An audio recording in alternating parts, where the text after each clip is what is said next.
Have you ever felt like life is throwing you curveball after curveball? Like everything you've worked for is slipping through your fingers? You're not alone. Even brilliant minds throughout history have grappled with these feelings. Today, we re-diving into a timeless classic that offers solace and perspective in the face of adversity. Hello, book lovers, and welcome back to Ace Book Talk. Today, we re-exploring the Consolation of Philosophy by Boethius. Now, Boethius wasn't just any philosopher. He was a Roman senator, a scholar of immense learning, and a trusted advisor to the Ostrogothic King Theodoric.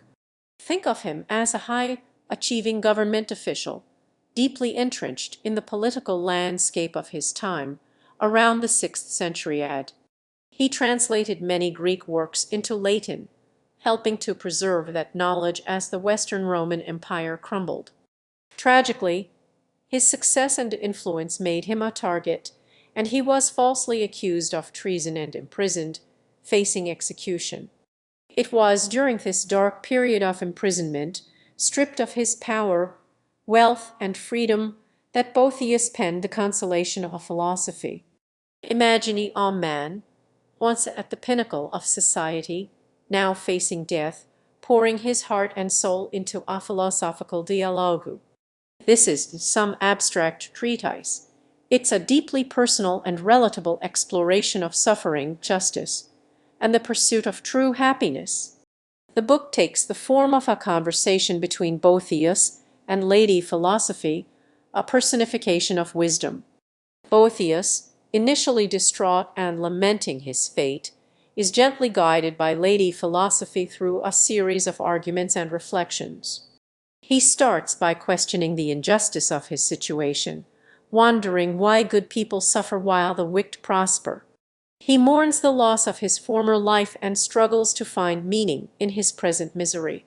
Lady Philosophy doesn't offer simple answers or empty platitudes. Instead, she challenges Boethius to re-examine his understanding of happiness, fortune, and the nature of good and evil.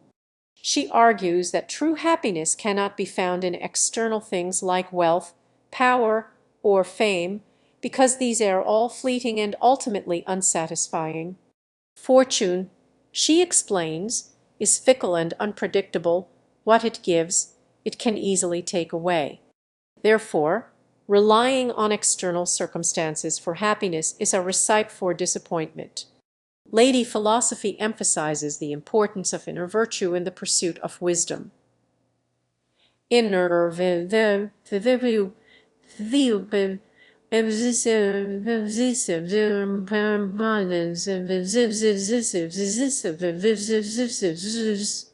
True happiness, she contends, resides in aligning oneself with the good, which is ultimately God.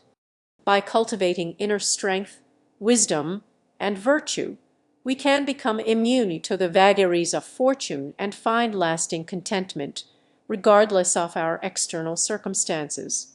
She argues that even in suffering, the virtuous person can find a kind of peace, knowing that they have remained true to their principles. The book delves into complex philosophical concepts such as free will, determinism, and the problem of evil. Boethius grapples with the apparent contradiction between God's foreknowledge and human freedom. If God knows everything that will happen, does that mean our actions are predetermined? Lady Philosophy offers a nuanced explanation, arguing that God's knowledge is different from human knowledge. He sees all of time at once, not as a sequence of events, so our free will is not negated. She also addresses the problem of evil, exploring why a benevolent God allows suffering to exist in the world. She suggests that what appears to be evil is often part of a larger, divinely ordained plan that we may not fully understand. Even suffering can serve a purpose, leading to spiritual growth and a deeper understanding of ourselves and the world. The Consolation of Philosophy is not just a philosophical treatise, it's a powerful testament to the resilience of the human spirit. It's a guide on how to find inner peace and meaning even when faced with the most daunting challenges. It reminds us that true happiness is not dependent on external factors, but on the cultivation of inner virtue and our connection to something greater than ourselves. So, what are the key takeaways? Firstly, recognize the impermanence of worldly possessions and achievements. Don't place your happiness on things that can be taken away. Secondly, cultivate inner virtue and wisdom. Strive to be a good person, regardless of your circumstances. Thirdly, embrace the present moment. Don't dwell on the past or worry excessively about the future. And finally, remember that even in the darkest of times, there is always hope and the potential for growth. Boethius wrote this entire work while literally awaiting execution. If he could find solace, it is a testament to the power of philosophical wisdom to transcend circumstances. The Consolation of Philosophy is a book that speaks to the human condition across centuries. It offers timeless wisdom for navigating the ups and downs of life and finding true and lasting happiness. It's a work that I think anyone can find relatable and helpful, especially when the chips are down. That's it for today's book talk. I hope you found this exploration of Boethius, The Consolation of Philosophy, insightful and inspiring. Don't forget to like this video and subscribe to Ace Book Talk for more book recommendations and philosophical explorations. Let me know in the comments what you think about this book.